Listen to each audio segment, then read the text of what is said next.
from, originally meaning the beginning. Ab meaning from, originally meaning the beginning.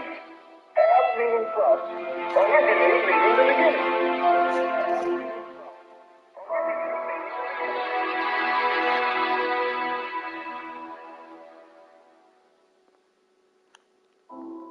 Now, in today's society of America, millions of so-called African Americans are struggling to come to grips with their true identity, culture, heritage, and history, mainly due to the numerous manipulative tactics utilized to govern their critical thinking mechanisms and to also decimate their literacy capabilities. Each one of these manipulative social engineering experiments can only be detected and detached from one's subconscious when standing outside of the box. I'll let you ponder on what's happening to those that are still inside of it. Meanwhile, you have not and will not ever hear me promote any form of religion throughout any of my content that I present to the public. Reason being is due to religion, faith, and beliefs being based on one's personal relationships. And I am not here to debate nor argue about who you should or should not love. That's simply none of my business. So let's also be sure to not confuse the truth that I present throughout my content with any personal beliefs that you may have. Now in this segment, you will learn about who you truly are and where you really came from based on truthful information. Because mind you, there is a big difference between truth and facts. Facts are merely controversial information, whereas a person bears the opinion to debate its credibility or not. That's yet another form of belief. Whereas the truth is non-debatable due to its credibility of always making logical sense. This is why in today's society, most people don't even care about the truth. Why? Well, because to them, unfortunately, a lie is more entertaining. So now let's start with March 1st, 1790, when then President George Washington and Vice President John Adams, along with Speaker of the House Frederick Muhlenberg, signed the 1790 Census Act. According to the census itself, it states that the 1790 Census Act is a law that, quote, required that every household be visited, that completed census schedules be posted in two of the most public places within each jurisdiction, there to remain for the inspection of all concerned, and that the aggregate amount of each description of persons for every district be transmitted to the president.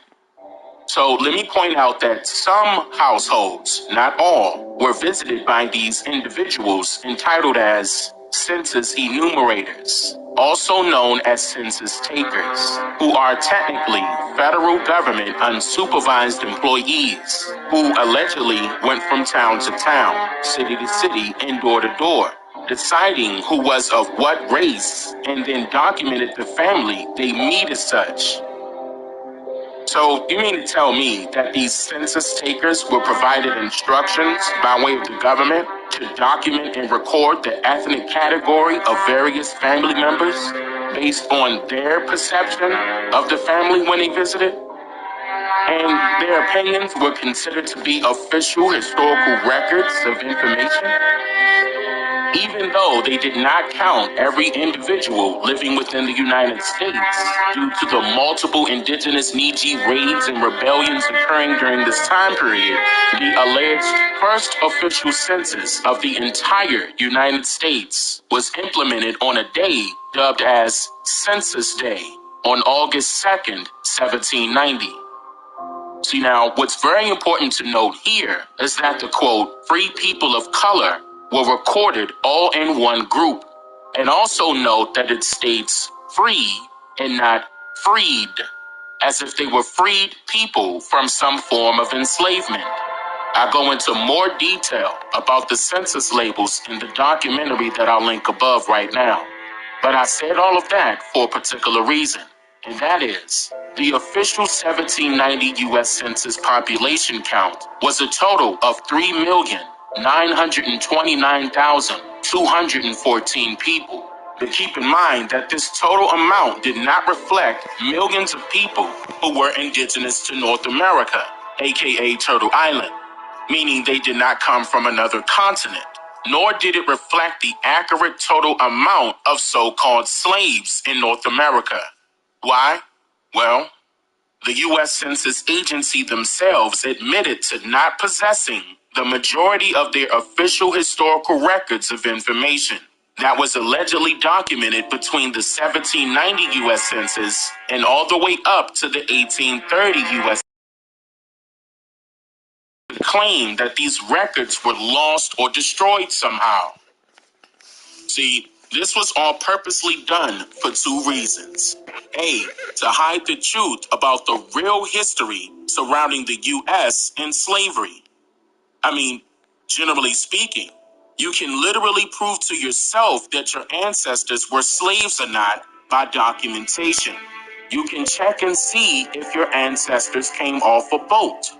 I've been sharing this information publicly for years now, along with my sources, and I still have not heard from anyone that used my instructions to trace their family that I have available on Amazon Prime and anywhere else books are sold, that one of their ancestors were documented as being a former slave. The people that reached out to me that has or is currently undergoing research on their family's history have not failed with discovering that their family members were either never enslaved and has always been free, or worked as an indentured servant for money, land ownership, business ownership, etc., and considered to be freedmen once their obligations of servitude expired. Make no mistake, when you hear the term freedman from now on, freedman does not necessarily mean that he or she was freed from enslavement, because it can also mean relieved from their duties in most commonly known cases. So this first reason to allegedly lose or destroy these records was to hide the truth that it was a very small amount of copper-colored slaves and a greater amount of prisoners of war in North America. And the second reason is B, to hide the truth about who are the real minority and majority in terms of the population count here in the United States of America. In which this brings me to my very next point. The biggest portion of their agenda was the abominable sabotaging of the indigenous Niji's history, legacy, languages, culture, and heritage systematically. So of course they couldn't pull this task off on their own. So they implemented a methodology format based solely on the scientific concepts of eugenics. According to the National Archives, the term eugenics was coined by a British natural scientist and explorer named Francis Galton in the year of 1883.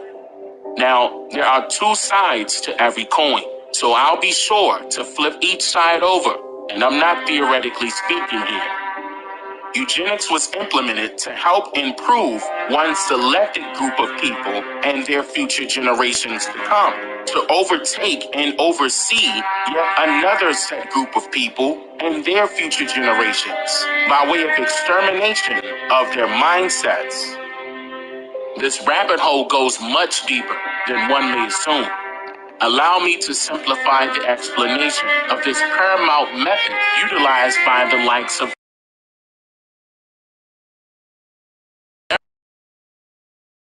day. Eugenics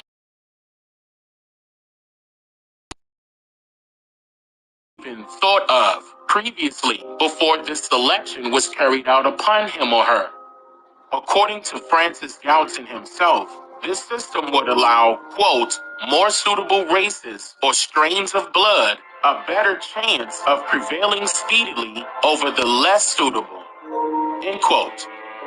Galton was heavily influenced by the likes of an English naturalist, biologist, and the first ever self-proclaimed documented bigoted genealogist, Charles Darwin. Darwin single-handedly developed the controversial theory of human evolution, which was his belief that man came from monkeys, and then his system of natural selection, which included a heavy flux of racial derogatory.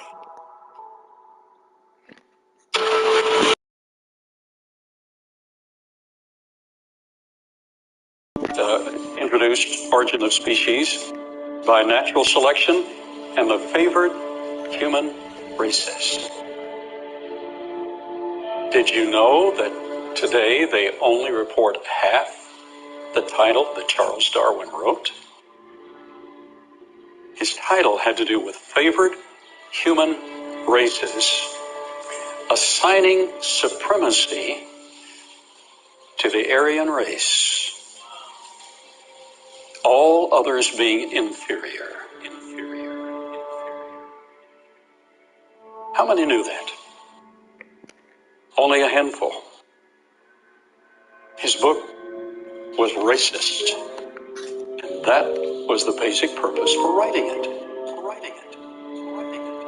During the early 1900s, the social engineering aspect of Darwin's theory became popular worldwide amongst many scientists alike, high-ranking politicians, and it even caught the eye of the elitists.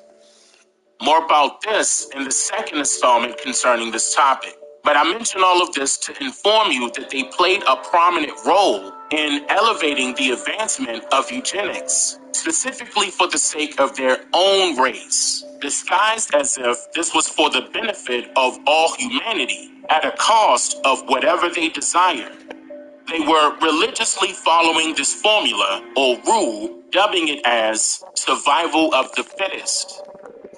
In other words, Charles Darwin's theory of human evolution was merely a way to elevate and escalate the implementation of white supremacy and to eradicate those who were of non-pale complexions, deeming it as survival of the fittest, where those who did not meet their racist criteria, motives, and agendas would suffer from a variety of forms of propaganda that was hypothesized to eliminate the opposing race of people.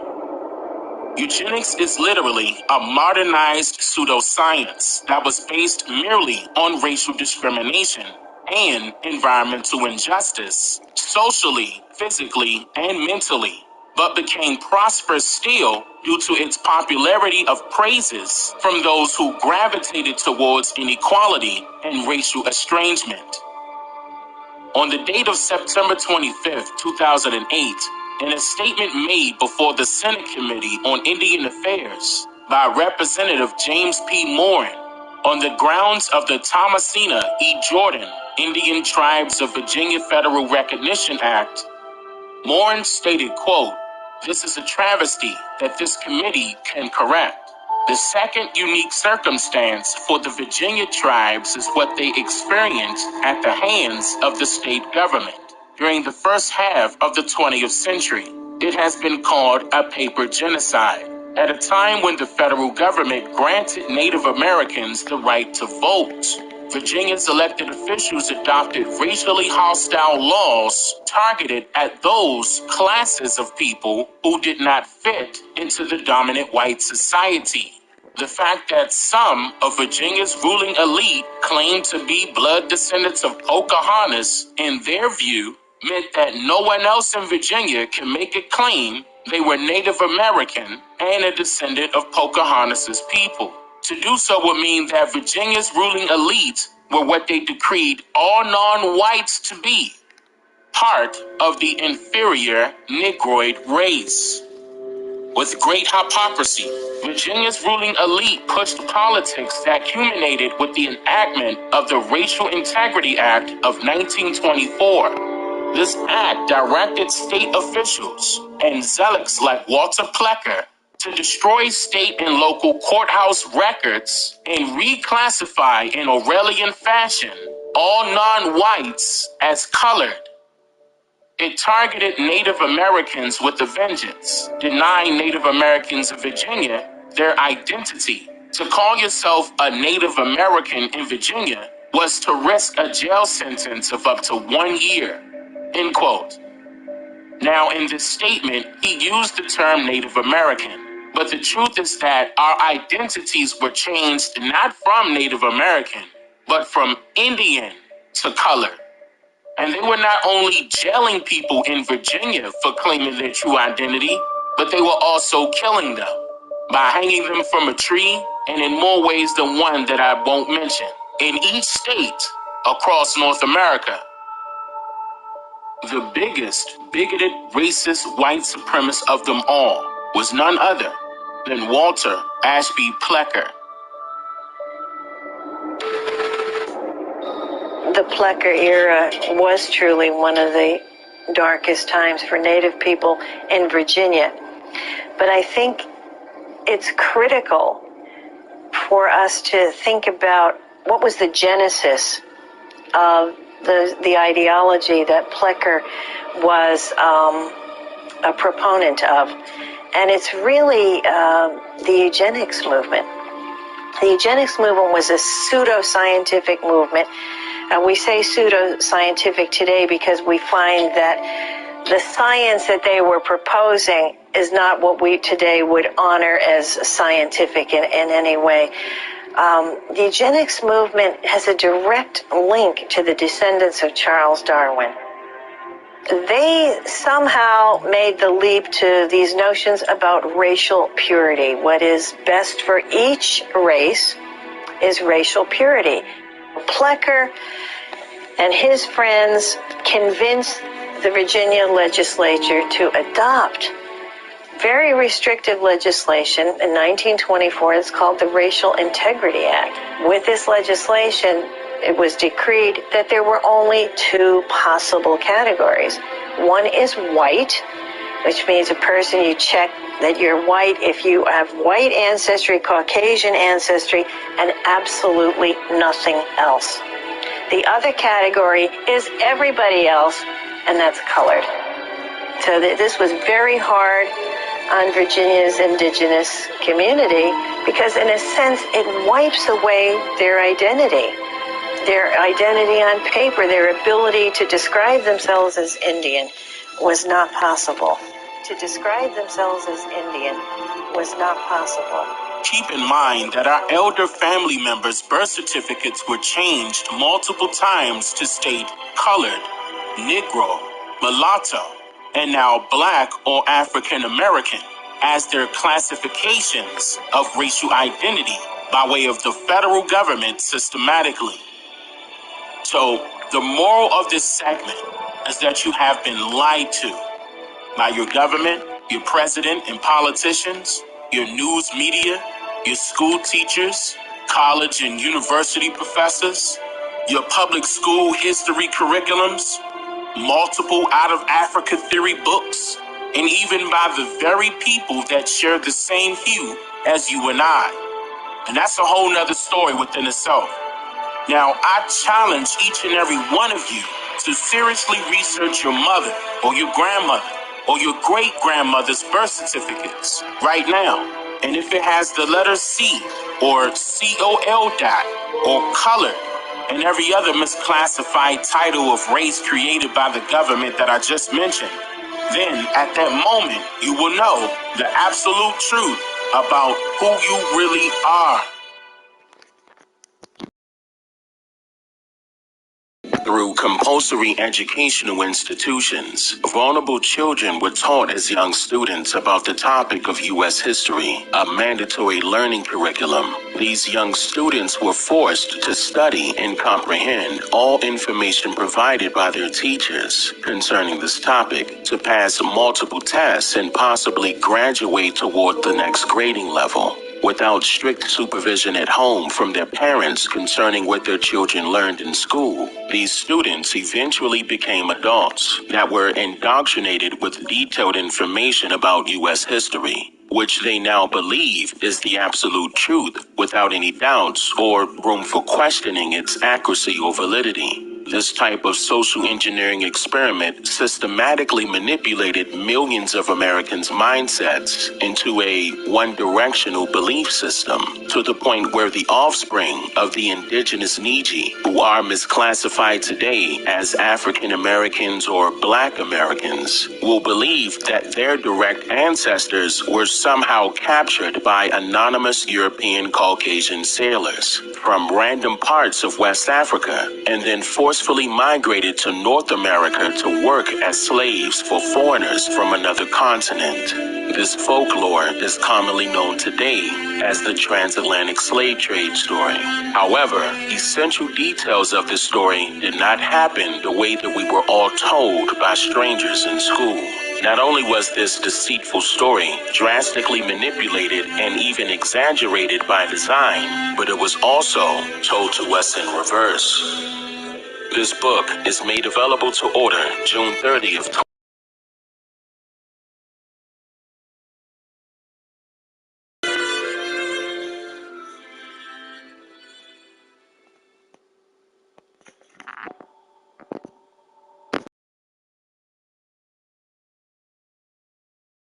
I'm doing this for a long, long time.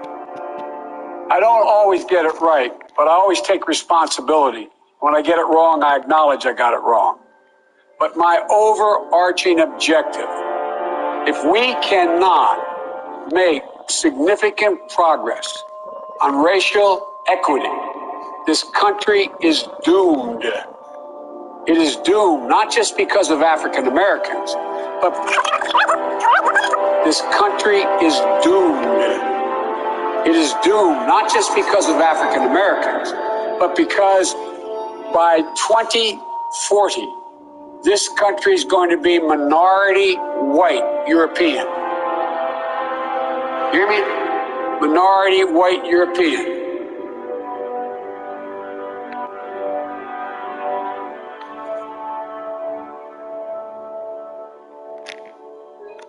Those of you that say Black Lives Matter, I feel sorry for you. Do you really believe you have a black life? Do you want me to read to you the meaning of black? Who called you black? Shouldn't you have rejected that from the beginning? A contradiction, a bundle of contradiction. Black means the absence of color. Absence of color. Absence of good, absence of light, absence of direction. That's the meaning of black. Black is not a color, it is the absence of color. Don't you understand it? They keep laughing at you as you call yourself black. They keep laughing at you. Open any dictionary, find out the meaning of black, and tell me if you find anything good, and you are not black. You gotta change it. The same way. Negro became a racial slur. Black should be labeled a racial slur. When it is used in connection with you, black should be labeled a racial slur. When it is used in connection with you, black should be labeled a racial slur.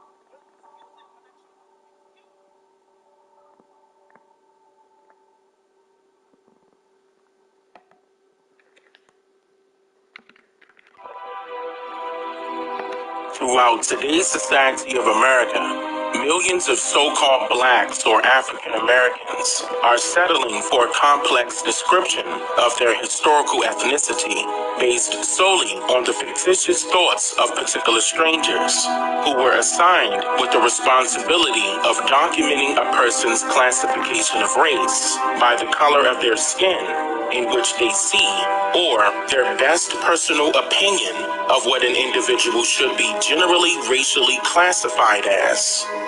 These particular individuals were entitled as census enumerators, also known as census takers, or the U.S. Marshals, who are federally government unsupervised employees that was said to have allegedly gone from town to town, city to city, and door to door, deciding who was of what race, and then documented the families they meet as such.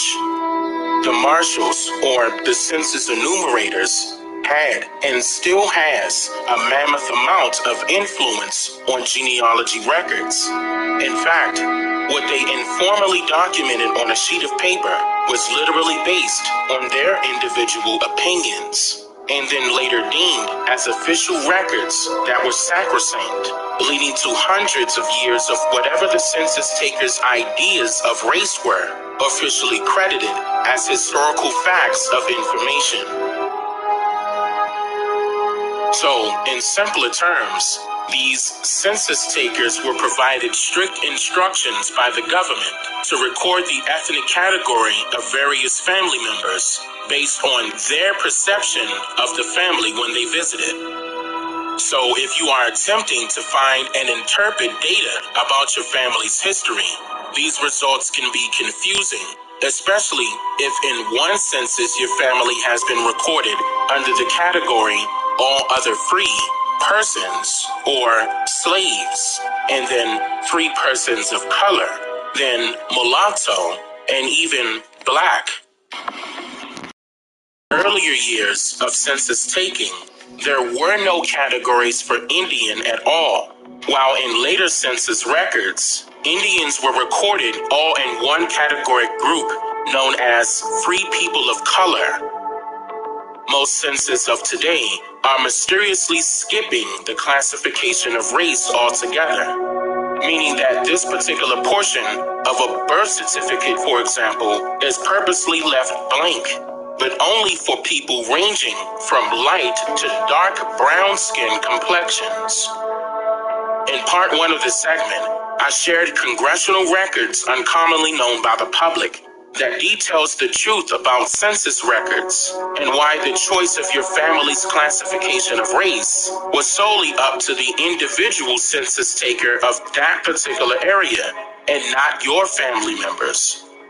The complexity of census records is in fact outrageously discombobulating, but still very utilitarian for research purposes and enthralling nonetheless. During the early half of the year 1790, Congress assigned full responsibility of census taking to the marshals of the U.S. judicial districts under an act that governs census taking through the years 1790 to 1840. It was then called the 1790 Census Act, having been signed by then-President George Washington, Vice President John Adams, and the Speaker of the House, Frederick Muhlenberg, on March 1st, 1790. During this time period, there were many open political debates about who should be counted.